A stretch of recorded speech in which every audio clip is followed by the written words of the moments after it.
जय जिनेंद्र दर्शकों, कार्यक्रम धर्म यात्रा में आप सभी का स्वागत है और मैं हूं शिवांगी परमार।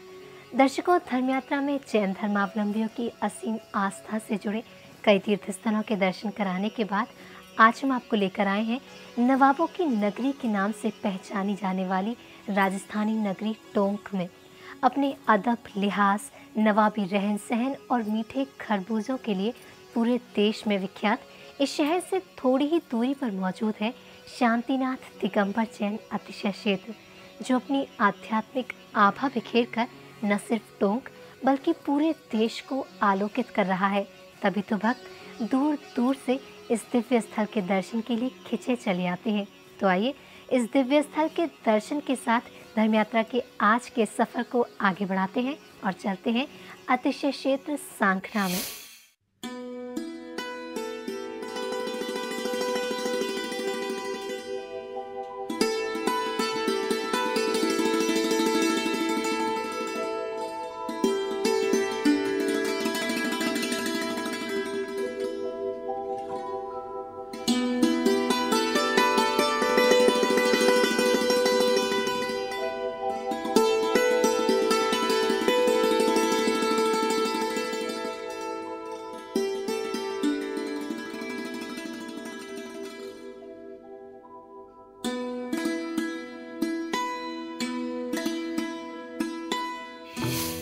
कहा जाता है कि ऐतिहासिक काल में टोंक के नवाबों ने एक ऐसे समारोह का आयोजन करना शुरू किया था जिसमें सभी वर्ग, जाति और धर्म के लोग समान रूप से सम्मिलित होकर आनंद लेते थे।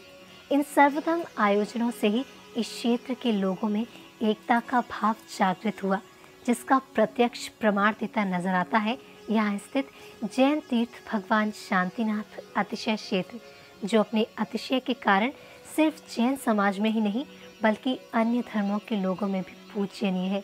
यही कारण है कि यहाँ दर्शन के लिए जैन धर्मावलंबियों के साथ साथ जैनेतर समाज के भक्त भी अच्छी खासी संख्या में आते हैं।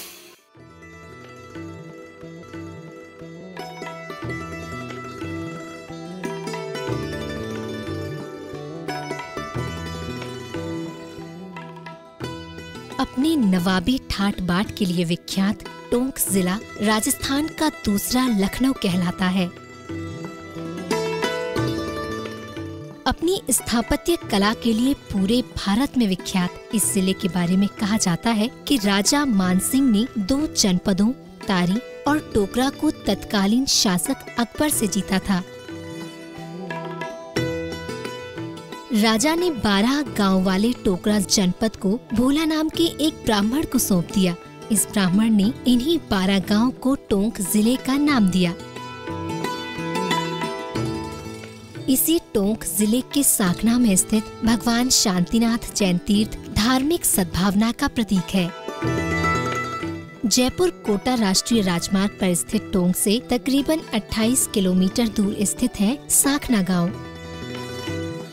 टोंक से सांखना गांव तक का रास्ता तय करते समय रास्ते के दोनों ओर छाई हरियाली के दृश्य मन को तरोताजा कर देते हैं। वैसे इस मार्ग में और भी बहुत कुछ ऐसा देखने को मिलता है जो इस मिट्टी की खुशबू का एहसास कराता है। फिर वो चाहे कच्चे परंपरागत घर हो या फिर धोती कुर्ता और राजस्थानी पगड़ी जैसे परंपरागत परिधान धारण किए ग्रामीण, जो आज भी अजनबी लोगों को देखकर शर्मा जाते हैं। यहाँ का ग्रामीण परिवेश आज भी यहाँ की संस्कृति को सहेजे हुए है, जो वास्तविकता में भारत दर्शन का मूलभूत अंग है। इस गांव में मंदिर जाने वाले मार्ग पर जैसे जैसे आगे बढ़ते जाते हैं तो मंदिर के 3 भव्य धवल शिखर नजर आने लगते हैं। मंदिर के नजदीक पहुंचते ही भक्तों को दिखाई देता है मंदिर प्रांगण का मुख्य प्रवेश द्वार। इस प्रवेश द्वार से अंदर प्रवेश करते ही भक्तगण मंदिर के मुख्य प्रांगण में पहुंच जाते हैं। बताते हैं कि इस मंदिर की स्थापना सैकड़ों वर्ष पूर्व हुई थी, लेकिन इसका जीर्णोद्धार अभी हाल ही में हुआ है।